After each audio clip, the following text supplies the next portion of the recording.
আমাৰ এটা সমস্যা আমাৰ সন্মুখত আহিছে পঞ্চায়ত ইলেকশ্যনক লৈ। আজি যদি আমি পঞ্চায়ত ইলেকশ্যন ঘোষণা কৰো, আমাক এমাহ সময় লাগে পঞ্চায়ত পাতিবৰ কাৰণে। আৰু আজি আমি 10 জানুৱাৰী 10 জানুৱাৰীত আজি গধূলিলৈকে এতিয়া আমি বহি আছো গোটেই কেবিনেটখনে, যে উচ্চ ন্যায়ালয়ৰ যিগৰাকী ন্যায়াধীশ মহামান্য তেখেতে কোৰ্টত আজি ঘোষণা কৰিছিলে যে আজিৰ ভিতৰত তেওঁ জাজমেণ্টটো দিব। কিন্তু এতিয়ালৈকে আমি বহি আছো, জাজমেণ্টটো অহা নাই। গোটেই কেবিনেটখনে ইনফেক্ট 3 ঘণ্টা সময় আমি বহি আছিলো যে জাজমেণ্টটো আহিব আহিব, অলপ পিছত আহিব, এতিয়া আহিব, এনেকে আমি অপেক্ষা কৰি আছো। ইনফেক্ট দিনৰ 2টা বজাৰ পৰা আমি অপেক্ষা কৰি আছিলো। সাধাৰণতে চৰকাৰসমূহে পঞ্চায়ত পাতিব নোখোজে, যে আমি পঞ্চায়ত নাপাতো, ইমান ইলেকশ্যনত আমি ৰিস্ক নলওঁ। বিশেষকৈ বিধানসভাৰ নিৰ্বাচনৰ আগে আগে কোনো চৰকাৰে পঞ্চায়ত পাতিব নোখোজে। আমি পঞ্চায়ত পাতিবৰ কাৰণে উদ্গ্ৰীৱ হৈ বহি আছো। কিন্তু এই পৰ্যন্ত মই অলপ আগতে মহাঅধিবক্তা দেৱজিৎ শইকীয়াক টেলিফোন কৰিছিলো। তেওঁ কৈছে যে এই সময়লৈকে জাজমেণ্টটো ডিক্টেশ্যন হৈ আছে, জাজমেণ্ট অহা নাই, বা যি ধৰণৰ কথা। আজি যদি ৰাতি 12টাৰ আগতে আমি জাজমেণ্টটো নাপাওঁ, পজিটিভ বা নিগেটিভ যি নহওক, তেতিয়াহ'লে আমি পঞ্চায়ত ইলেকশ্যনটো একেবাৰে মেট্ৰিক বা হায়াৰ ছেকেণ্ডেৰী পৰীক্ষাৰ পিছলৈকে লৈ যাব লাগিব। কাৰণ 14 ফেব্ৰুৱাৰীৰ পৰা মেট্ৰিক আৰু হায়াৰ ছেকেণ্ডেৰী আৰম্ভ হ'ব। আৰু যদি এবাৰ ইলেকশ্যন কৰিলে 1 মাহ সময় লাগে নটিফিকেশ্যনৰ পৰা, আৰু 2টা ফেজত কৰিলে আজি হ'ল 10 তাৰিখ, 10 ফেব্ৰুৱাৰীত এটা হ'ব পাৰে, 12 ফেব্ৰুৱাৰীত এটা ইলেকশ্যন হ'ব পাৰে।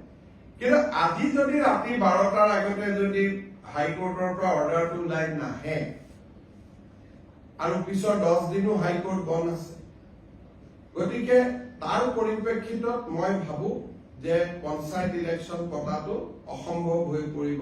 কাৰণ মেট্ৰিক আৰু হায়াৰ ছেকেণ্ডেৰী পৰীক্ষাৰ মাজত পঞ্চায়ত ইলেকশ্যন পাতিব পৰা নাযাব।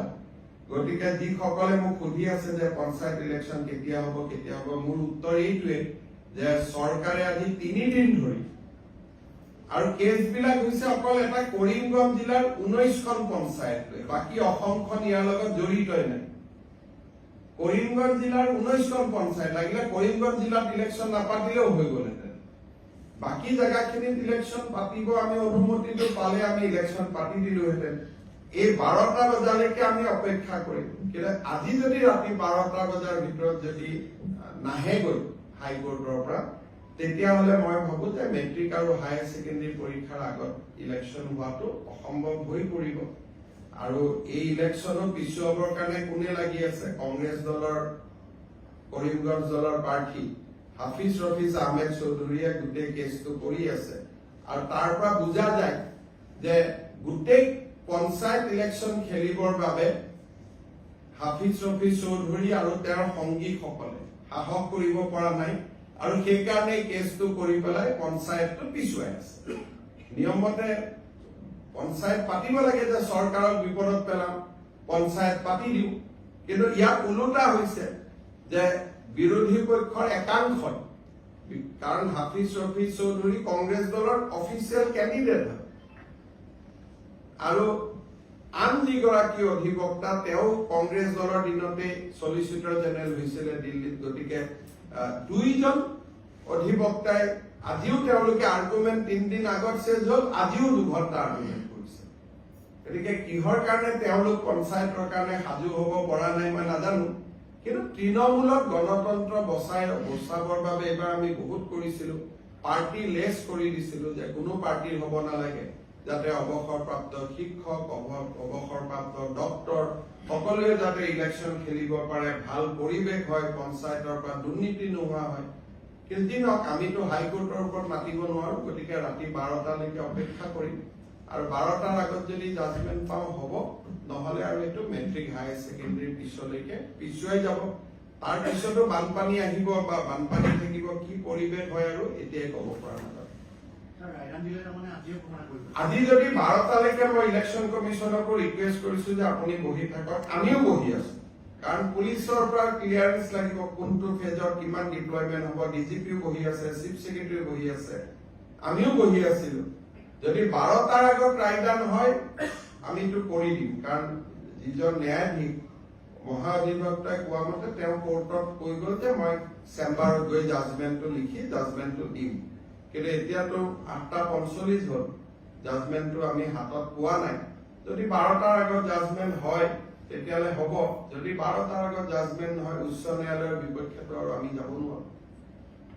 গতিকে তাৰ পিছত যদি জাজমেন্ট ভাল বেয়া হয় তাৰ পিছত এপিল কৰা বা প্ৰয়োজন সাপেক্ষে সুপ্ৰিম কোৰ্টলৈকেও যোৱা এটা লিগেল চিষ্টেমত আমি সোমাই যাব লাগিব। ভাল হলেতো ক'তো যাব নালাগে, বেয়া হলে আকৌ ডিভিজন বেঞ্চ, সুপ্ৰিম কোৰ্ট, এটা দীঘলীয়া প্ৰক্ৰিয়া এটাত আমি সোমাই যাব লাগিব।